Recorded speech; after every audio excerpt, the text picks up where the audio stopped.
So let's look at one simple example where we're trying to learn the bias of a coin. So imagine that we have a coin with bias pi towards heads.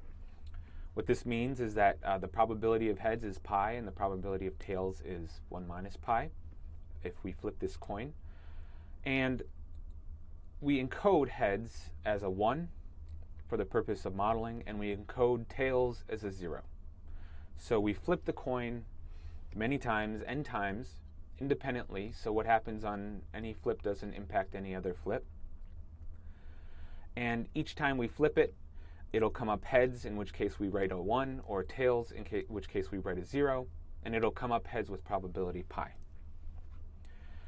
And now we've observed a sequence of n flips, and we want to learn something about what's the underlying bias of the coin. So first, by making the assumption that the flips are all independent of each other, what we're saying in notation, what we're saying mathematically, is that the probability of the sequence x, 1 through xn, given a coin bias value, can be written as the product over each observation of the individual likelihoods of each event.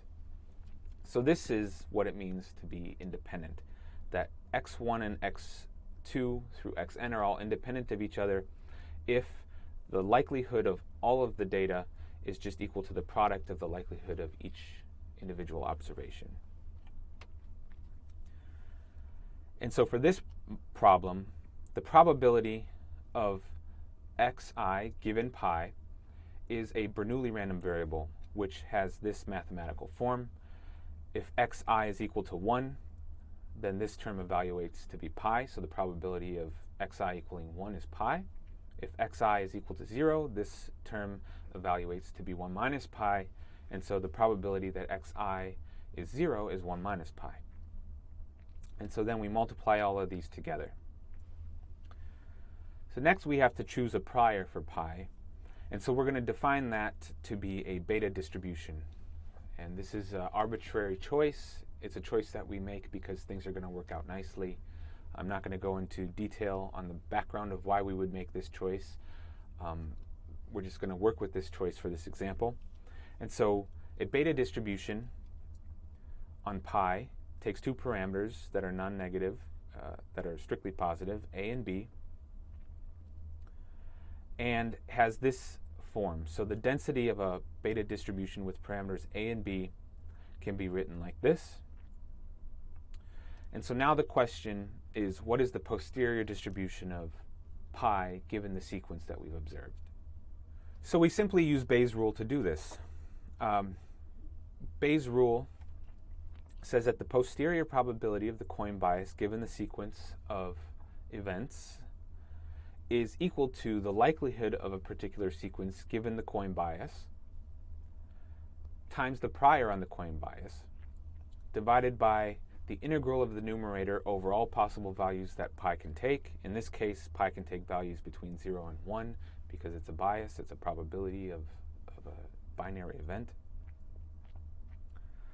And so now we simply plug in this likelihood, we plug in the prior, and we see if we can solve Bayes' rule.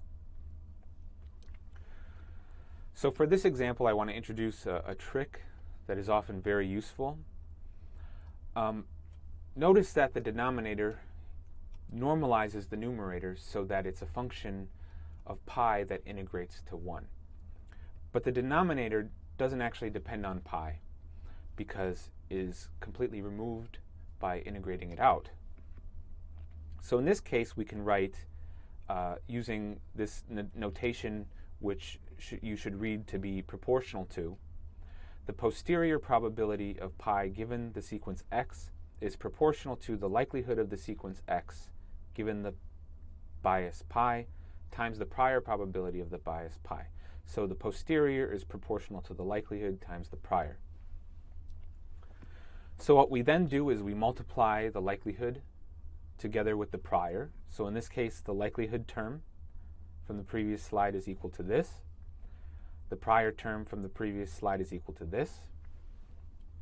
We then multiply these two things together, And again, because we're working with proportionalities, we notice that this term that we multiplied on does not involve pi at all. So when we normalize the product of these two terms, this term is going to appear in both the numerator and the denominator. It's going to cancel out. And so if we're only interested in giving the posterior as a function that's proportional, if we're only interested in representing the posterior as a proportionality, meaning the posterior is equal to this function times some number such that it integrates to 1, we don't have to worry about any term like this that is multiplied onto a function of pi that doesn't involve pi. So we have that the posterior is proportional to this term here.